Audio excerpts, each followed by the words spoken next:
Travel and Things in association with Ruggedware, Real People, Real Clothing, Real Solutions presents In Conversation With. I'm your host, David Batsoffen, and my guest today, to give him his full title, is Dr. Peter Neville, and we'll be chatting to Peter about this particular book, which has just been released, Do Pets Need Shrinks? Peter, hi, how are you doing? Happy 2023. Thank you very much, David. Same to you. Yeah, it's quite a year. I'm here in Zagreb in Croatia, and we don't really have the European winter very much. A bit chilly at night, but nice and sunny today.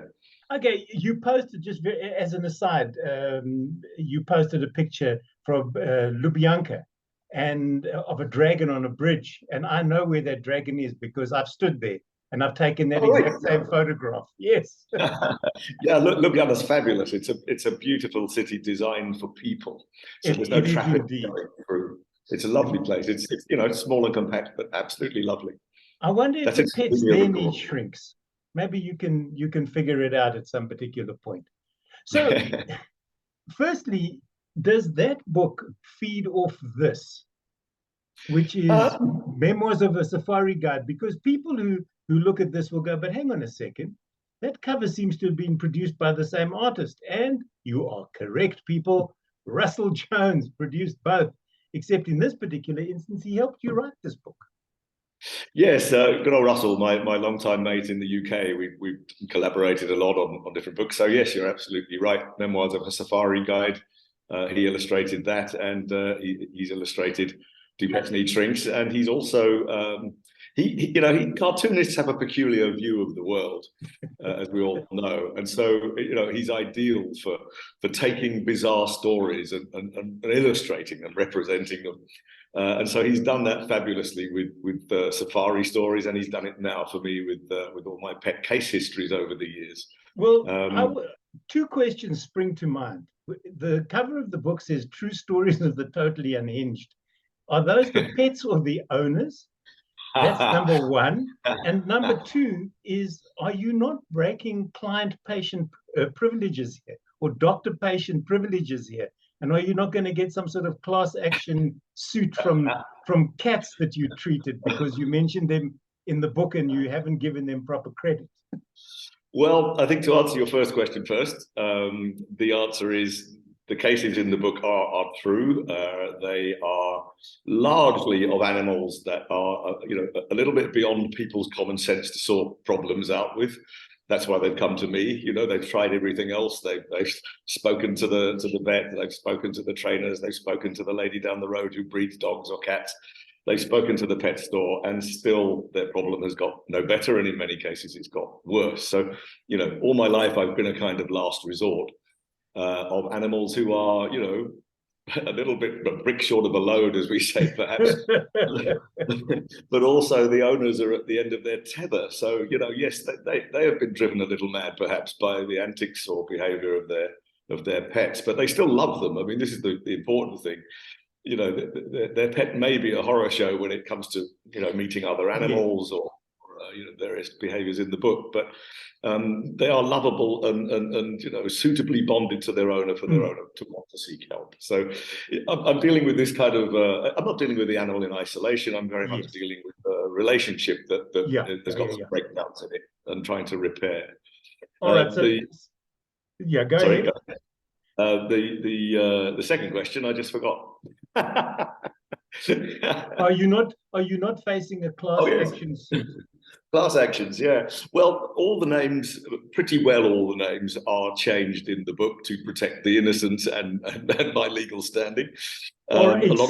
Except one, and you've walked right into the trap. You know where I'm going with this one. I know. I don't know where to fit it into our chat. But seeing you've stepped into the hole, I'm going to allow you to tell the story of how you nearly killed Freddie Mercury's cat. Yeah, well, the first thing, of course, this is over a career of 30 years treating crazy pets. So, a lot of these pets aren't with us anymore, and some of the owners, I'm sure, aren't with us anymore. So I'm not sure they'll form a class action. But the one client who is named is Freddie Mercury, who I saw, long ago. I mean, he's now been dead for well over 30 years. And so I kept his client confidentiality all that time, as professional people do. You can't go blagging about your clients or making stories out of them. It's a professional shame if anybody does.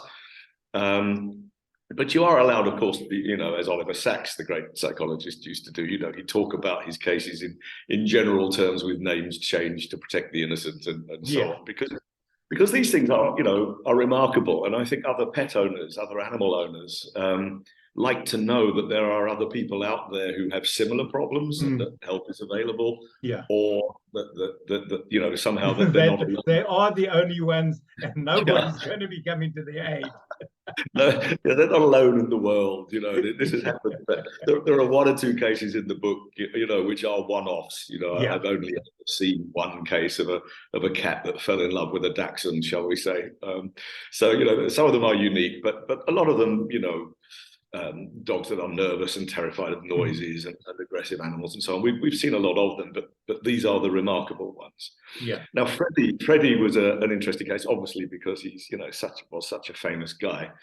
And I got a call from his vet one day to say, Freddie's got a problem with his cat, and would you go and see him? And so I did, and I'm a great Queen fan, always have been, and oh gosh, I'm going to meet the guy, And Freddie wasn't well by then. I mean, he passed a couple of years later, as we all know. But it was.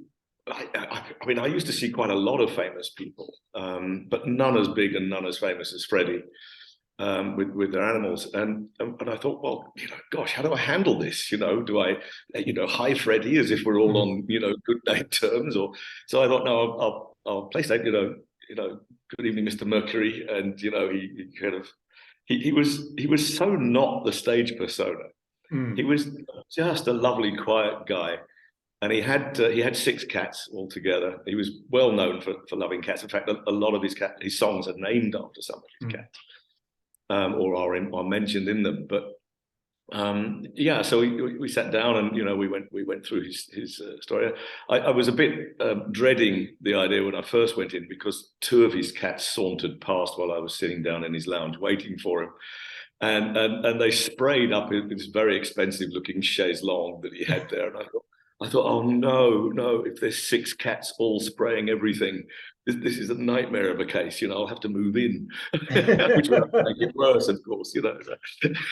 But fortunately, his partner then just cleaned it up and said, "Oh, this happens all the time. We don't worry about it. We just carry towels."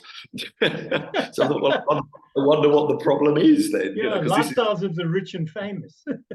Yeah, I mean, this was the commonest problem, perhaps, that I used to treat with cats, was indoor spraying, indoor marking of some sort, because most cats don't do that. They go outside and do all that stuff. They're safe and secure indoors. But the thought of having to treat 6 of them doing it was terrifying me at that point, quite apart from meeting Freddie. But it turned out that his problem was with a very old cat that he had, and he was just worried that she wasn't living life very enjoyably. The other cats were picking on her a little bit, pushing her off the food bowls, not letting her get to the litter box and this kind of thing. So it turned out to be quite a sensitive and serious problem about how to care better for a senior cat. Okay. So that's what it was, and we worked through some ideas about giving the cat its own space, giving it ramps so it could walk up onto single cat beds instead of expected to compete for larger areas, and lots of kind of sensible advice that I think I think any animal professional could come up with that stuff. There's spirits, vet nurses, veterinarian, whatever. But anyway, as you say, the art of the practice is to deal sensitively with the owner. But Freddie was a dream. He was absolutely lovely guy. It was only after I left the house that I thought, gosh, I've just met, I've just met the Queen, actually. Did you ask him to sign your bill? Well, this was the thing. I went home, and I lived out of London at that point, and his home was lovely, by the way. It was absolutely beautiful in Kensington there. But the next morning, I got up and started to write his report.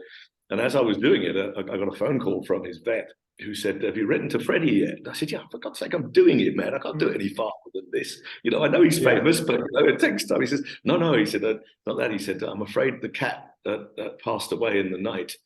And I thought, I just stopped. I thought, oh, and then it suddenly dawned on me, oh gosh, I can see the headlines. Peter Neville kills Freddie Mercury's cat. And then I'm dead in the water, I'm doomed, because there was a long-running Sun newspaper, the kind of newspaper. That look for headlines like that. Yeah, and one of its most famous headlines was Freddie Starr, another Freddie who was a comedian, and the headline was "Freddie Starr ate my hamster." And this is one of the most famous nonsense newspaper headlines that ever. And I could just see, Freddie Mercury's cat killed by Peter Neville. And I thought, well, what do I do with this now? So I quickly tore up the report, because it was all on paper in those days. And I wrote him another one, and sending condolences. And I thought, I can't, as multi-millionaire as he is, I can't possibly send him a bill. So I said, I can't send you a bill, obviously, but and I broke with because I'd got on so well with him, and we'd like kind of bonded over cats. We didn't talk about music or anything else. I thought, well, I'm sure he won't mind. I said, would you mind sending me a CD, a signed CD instead? And you know what he did? He sent me that's 2. Wonderful.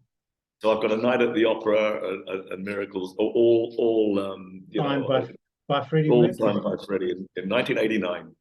Well, you talk about. I stand on the story. I didn't tell anybody about it for 30 years, because 30 years we have a 30-year rule in the UK. Where you can't, well, fair enough. So I thought, well, there we go.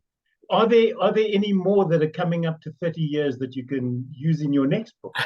That would be telling. That would be telling. There are some clients who even after I will give you carte blanche to use my name in your next book. You don't have to wait 30 years.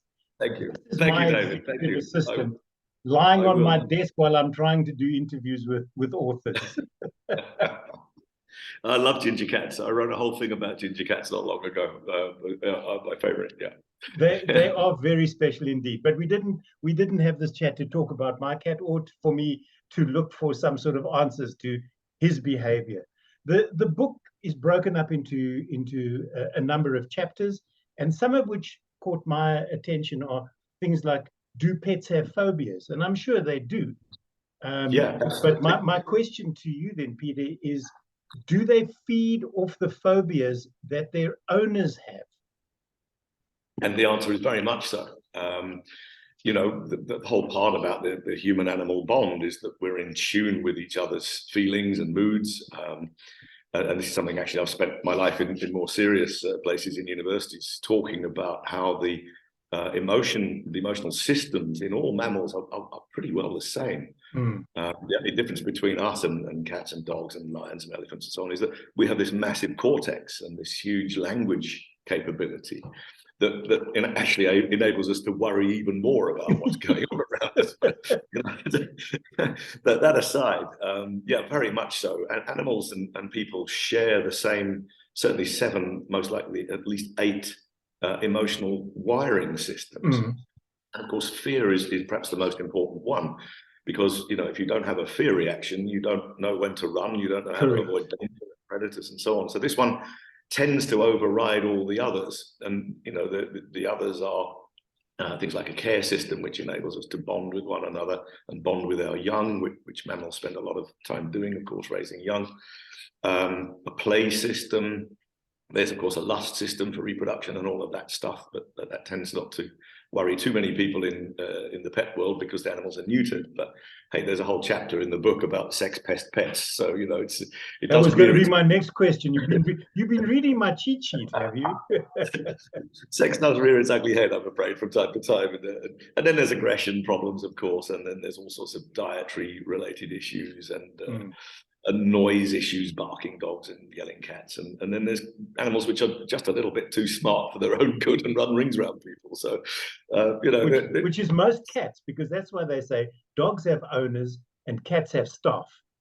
Absolutely, or have slaves. Slaves, I think. You know, Yeah. my cat has constantly woken me for the last 4 years that we've had him at 4 o'clock in the morning, almost on the dot. And I only discovered a week ago that if I close my bedroom door, he lets me sleep. I mean, but it's it's a taken me common. 4 years to figure this out, and I'm meant to be the apex here. You're very lucky, because if you'd have called me up, I'd have come round and told you to put the wood in the hole and charged you for it. So yes. Now you talk. We go from phobias to what you mentioned, sexiest pets. And what are pets perceived by certain owners as being sexy to own? And I'm not necessarily talking exotic pets. I don't want to be seen walking down a main street in London or New York with a tiger on a leash, because it's going to eat somebody. But are there regular pets like, I don't know, ferrets or rats that are seen as sexy to own and to bond with? I think, as I said, all mammals have this ability, essentially to bond with their own kind, or it transfers to other species as well, obviously, because we keep cats and dogs and ferrets and rabbits and so on, and we bond with them and they bond with us, and it's the same chemistry. The care system, this emotional system, which was developed to make mammal parents love their children, love their offspring, because otherwise you wouldn't. They scream all night. They cost you a fortune. You have to have some chemical brainwashing that makes you love a little. Otherwise, you're going to eat them until they get older. Yeah. So you mentioned that, but it's quite a hard thing, because a lot of farmers bond with a certain animal, especially if it's young, needing extra help, and find it very hard to put it through the system and send it off for slaughter or whatever. So this can happen even with big mammals that are out in the fields. Right. But as far as our cats and dogs go, they've evolved.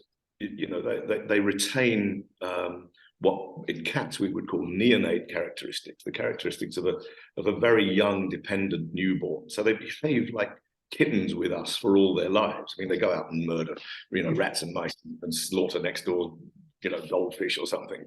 But with us, they bond and behave as a kitten. With dogs, it's a little bit later. They're kind of arrested juveniles, sort of, sub-adult, pre-adult, equivalent to, say, a human 11 or 12-year-old. Well, no, puberty's a bit earlier these days, maybe 9 or 10-year-old these days. But so therefore they see us as a parent figure. All this old stuff about pack leaders and all the rest of it is complete nonsense. Dogs are arrested juveniles with special skills. But that arrested juvenile bit means that they view us very much as a parent, very much as an animal to depend on, part of a group in which they are young and protected, as opposed to trying to be, pack leaders and take over the world. It's not to say they don't have their problems and they can do it. They could have 11-year-olds, it's like that. So the emotional side of it is not far away from, well, does this animal say something about me? And I think we're all used to the idea of guys, small guys with big Rottweilers, increasing their threat potential or whatever, or overcoming their own fears. But because now I believe, just now that you've mentioned Rottweilers, I believe certain dog owners in America, when they've had pit bulls castrated, you can now get silicone testicles to fit in so that the dog looks whole, so that you don't have to, parade around with a dog that is nutless, to put it mildly.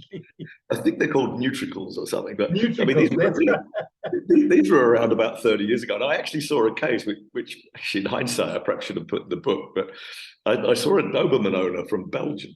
And he had this great, big, lovely Doberman, and he was advised. It was a little bit feisty, a little bit selective. It would pick on other male dogs for a fight and all the rest of it.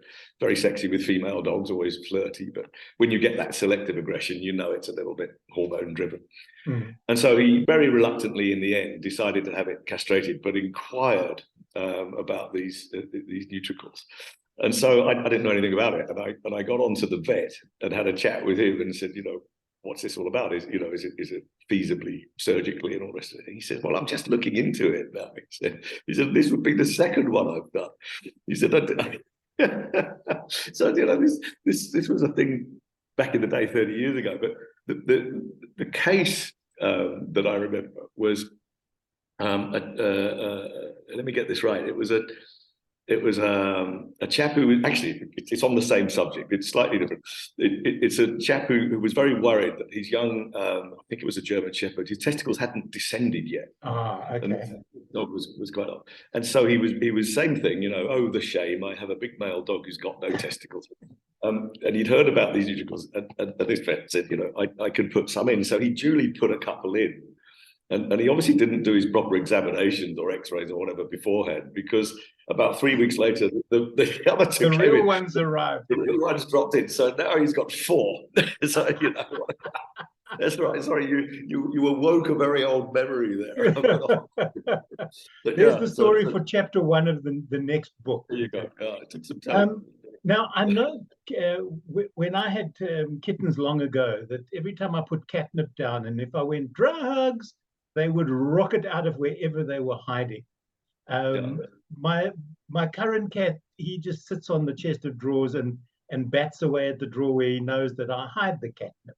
So he's semi-addicted to it. He's not mad about it. He won't roll over in it. We've tried to plant catnip, and he ate it out of the ground. Is there something that dogs do that is similar? I mean, dogs and catnip don't seem to go together, but cats and catnip, hey, it's party time. It really is for them. Yeah, it's sort of it's not illegal, so it's a drug that's it's legal, but I think it is genetic with cats. They either are or they aren't, but the ones that are it does vary. Yeah. You do get some very profound reactions where they roll and they spaced out, wandering on, or they get hyper excitable and go rushing up the walls. So yeah. No, I think there are those variations in the milder forms of cannabis in terms of people's response to them. For some, it's excitatory. For most, it's calming. Yeah. With dogs, I don't know, but I mean, catnip certainly doesn't do anything for them.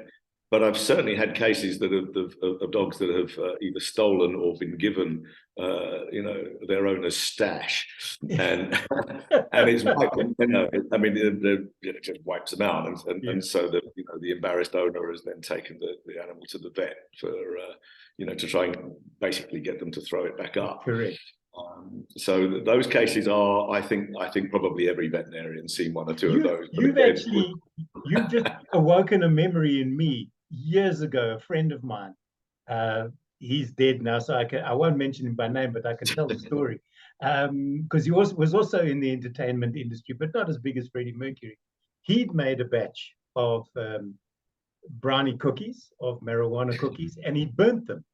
So he'd just put them in a tin in the kitchen. His domestic had come in, seen the burnt cookies, and gave them all to his Basset, who when my friend came home that night, his Basset came floating down the stairs. The dog was stoned for about 3 weeks. He survived, but he was out of it. Everything short of his ears being parallel to the ground. Yeah, I mean, it's as I said, we've got the same basic brain structure. We're sensitive to the same chemicals, therefore.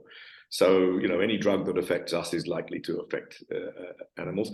Cats are slightly different. They're hypersensitive, for example, to things like aspirin, whereas a dog can take aspirin if he's a bit under the weather or in pain. But there is this variation. But by and large, they get the same thing. So, in the book, we've got some cases of alcoholic dogs who, was the typical English pub. Back in the day, quite often had a German Shepherd, especially in the dodgy areas behind the bar, and he'd be on duty in case there was any rowdiness. And it was quite common, I think, for at the end of the evening, the landlord would or the bar people would take all the slop trays, all the drip trays, give them to the dog. Give them to the dog. So steadily the dog, of course, becomes an alcoholic because half a pint for a little dog is an awful lot of intake, an awful lot of alcohol. You better believe it. You see Chihuahuas doing doggy paddle in one of those slop trays. But before we run out of time, Peter, and this is the problem when I chat to you, or when I've chatted to you and Andrew, things get really hectic then. this particular book, Do Pets Need Shrinks? You've published it. It's self-published, and it's unlike the other two which you did during lockdown, which was Memoirs of a Safari Guide and also the Predators book. Both of those are available in South Africa as printed books. This particular one, unfortunately for South African readers, is only available on Amazon Kindle. Yeah, it's actually the same. I haven't found a UK publisher or an American one who will touch it yet.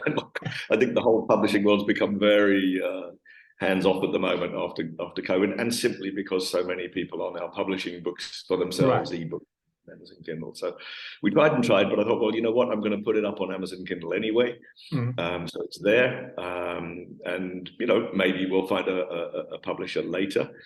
You know, it's already cost a lot of money, you know, with this all rest of it put together. So the thought of printing it myself and storing it and distributing it, you know, that's beyond. That's a little bit over the top. Just finally, as we wind down, do animals, if you've got multiple animals and one of them dies, either of natural causes or you've had to euthanize it, do the other animals miss that animal?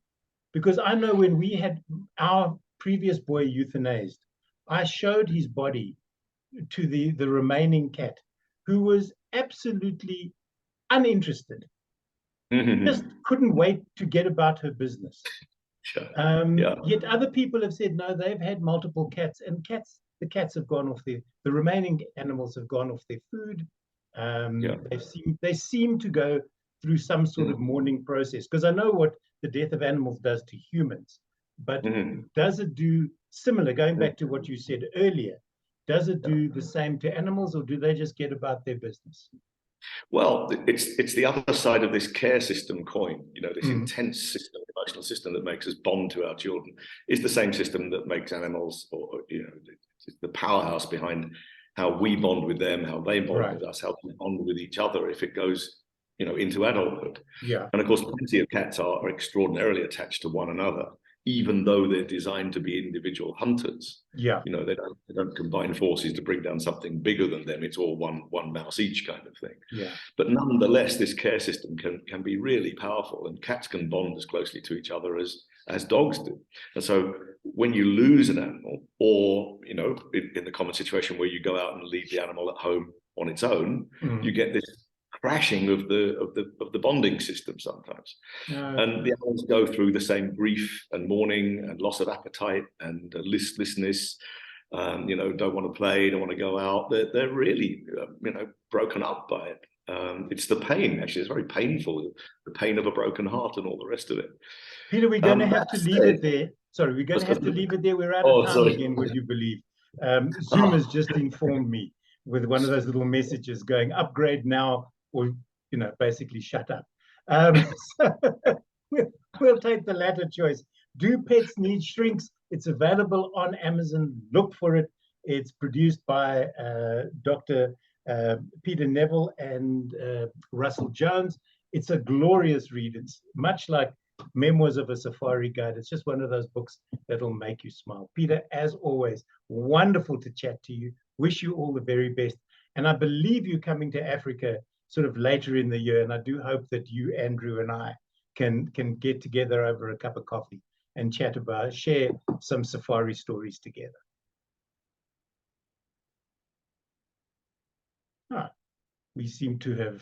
Peter seems to have frozen, but Peter, once again, thanks for joining me here on In Conversation With.